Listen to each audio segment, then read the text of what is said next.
జై బోలో భారత్ మాతాకి. అసలు సిరిసిల్లలో ఏం జరుగుతుంది?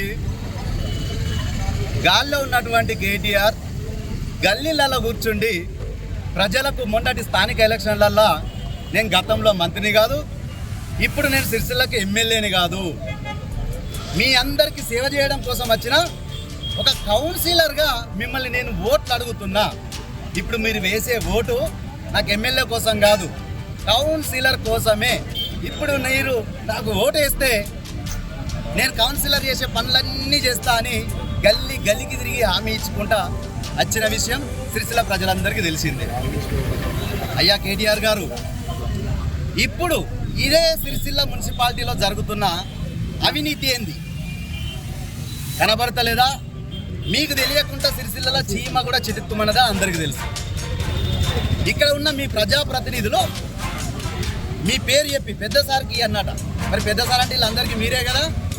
పెద్ద సార్కి ఇవ్వాలని ఎక్కడ నూతనంగా నిర్మాణం చేస్తే అక్కడికి అధికారులను పంపించడు, అప్పుడు మధ్యలో బేరసారాలు చేసుడు, లక్షల రూపాయలు దండుకోడు. ఏడ సిరిసిల్లలో ఒక షాపింగ్ మాల్ ఇద్దరు బతుకుదెరువు కోసం పెట్టుకొని 10 రూపాయలు పెట్టుబడి పెట్టుకొని నడిపిస్తే అడవై అడ్డంకుల్లో పెట్టుడు, వాళ్ళ దగ్గర వసూలు చేసుడు. ఎవరైనా కొత్తగా బతుకుదెరువు కోసం ఇంత పండ్ల దుకాణం పెడితే అక్కడికి పోడు. అరే ఏం జరుగుతుంది? 10 ఏళ్ళు దోసుకున్నావు చాలలేదా? సిరిసిల్ల ప్రజలను పిప్పి చేస్తావా? నీ అభివృద్ధి ఏంటో మనకు తెలియదా? సిరిసిల్లలో ఒక చిన్న చినుకు పడితే నీ అభివృద్ధి అక్కడ సిరిసిల్ల బస్ స్టాండ్లే కనబడుతుంది. ఒక్కసారి ఈ కౌన్సిల్ వచ్చి 5 నెలలు అయింది. నీకు ఇక్కడికి వస్తే మున్సిపాల్లో ఒక చైర్ ఉంటుంది కదా, అధికారులందరూ నీ కన్సర్నల్లనే ఉన్నారు కదా. వచ్చినాక సిరిసిల్లలో అయ్యో వానలు వస్తున్నాయి, లేకుంటే ఇన్ని రోజుల్లో ఏం జరిగింది, అభివృద్ధి మీద కనీసం అంటే కనీస సమీక్ష పెట్టే సోయి లేదా? ఎమ్మెల్యే సాబ్ పోనీ, నీకు ఇక్కడ ఒక ఎమ్మెల్యే క్యాంప్ ఆఫీస్ ఉంది, నీకు ఆఫీస్కి రావాలంటే నామూష అనిపిస్తుంది కావచ్చు. మరి నీ క్యాంప్ ఆఫీస్కి అయినా అధికారులను పిలిపించుకొని మాట్లాడినావో ఒక్కసారి లేదు. మొన్నటి దాకా భూముల కబ్జా చేసుకున్న వాళ్ళని కాపాడుకున్నావు. ఇప్పుడు మళ్ళా ఈ సిరిసిల్ల మున్సిపాల్లో జరుగుతున్న అవినీతిని కాపాడుకోవడం కోసం ఇక్కడ ఉన్న అధికారులను నీ పార్టీ ఆఫీస్ పిలిపించుకుంటున్నావా? మరి చీకటి కోణంలో ఏం మాట్లాడుతున్నావయ్యా? ఒక్కటే చెప్తున్నాం, ఈ బెదిరింపు రాజకీయాలు బంద్ చేయి. ఆల్రెడీ ప్రజలు ఒకసారి బుద్ధి చెప్పారు. సరే, నువ్వు గల్లీకి వచ్చి నేనే కౌన్సిలర్ అని చెప్పేసి మరీ ప్రజలను అడిగినావు. సరే, ఇక్కడ ప్రజల కష్ట సుఖాలు ఎవరికి చెప్పుకోమంటావు? నువ్వు క్యాంప్ ఆఫీస్లో దొరకవైతే హైదరాబాద్కేమో మా ప్రజలు రాలేకపోయేది. మీ నాయకులు, నీ అనుయాయులు, ఇక్కడ ఉన్నటువంటి సిరిసిల్ల మున్సిపల్ కౌన్సిల్ సభ్యులు, మీ పార్టీ సభ్యులందరూ కలిసి ప్రజలు దోచుకుంటుంటే అలా కాపాడేనా నువ్వు?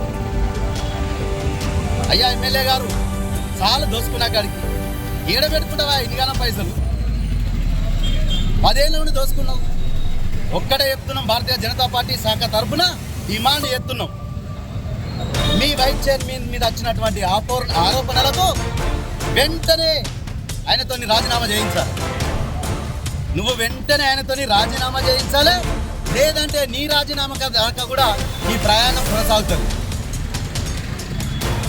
దయచేసి సిరిసిల్ల ప్రజలందరూ కూడా ఒక్కసారి వీళ్ళ ఆగడాలను గమనించగలరు. ఎవరన్నా ముందుకొచ్చి చెప్తే వాళ్ళని పోయి బెదిరించి, మొన్న డబల్ బెడ్రూమ్లో పోతారట, వీళ్ళు తీసుకున్న పైసల గురించి చెప్తే ఆయన ఉన్న వాళ్ళని మిమ్మల్ని ఎలా కొడతామని బెదిరిస్తారట. సామాన్య ప్రజలయ్యే వాళ్ళని ఇంతగానో బెదిరిస్తూ మీ దోపిడీకి అడ్డు లేదా?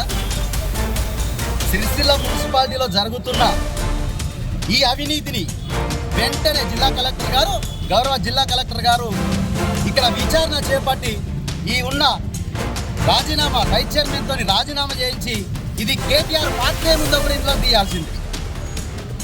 లేదంటే ఈ బీఆర్ఎస్ నాయకులు ఎంబడ భారతీయ జనతా పార్టీ కంపల్సరీ పడుతుంది.